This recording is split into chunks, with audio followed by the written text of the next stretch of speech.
Alright, here's another compound inequality using the word or. So once again, we're going to solve these individually. So 4x minus 3 is greater than negative 23.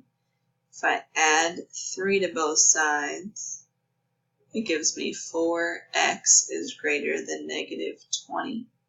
Divide by 4. You have x is greater than negative 5. Now we're going to solve the other inequality. 5x plus 6 is less than or equal to 21.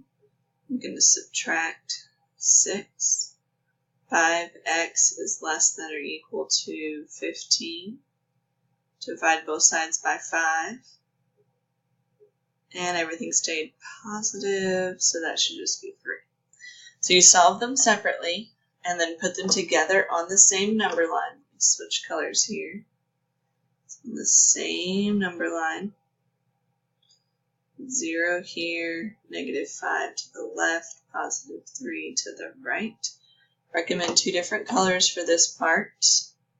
Greater than negative 5 is parentheses to the right, arrow all the way across to the right towards positive infinity.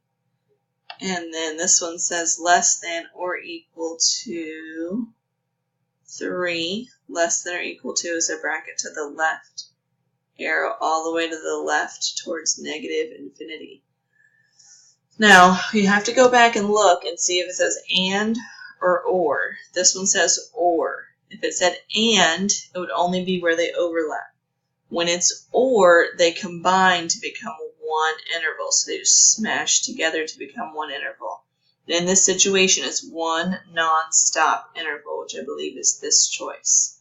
It's all together continuous from negative infinity to positive infinity. So when they overlap like that and continue in opposite directions, it spans the entire number line if the word in between is or.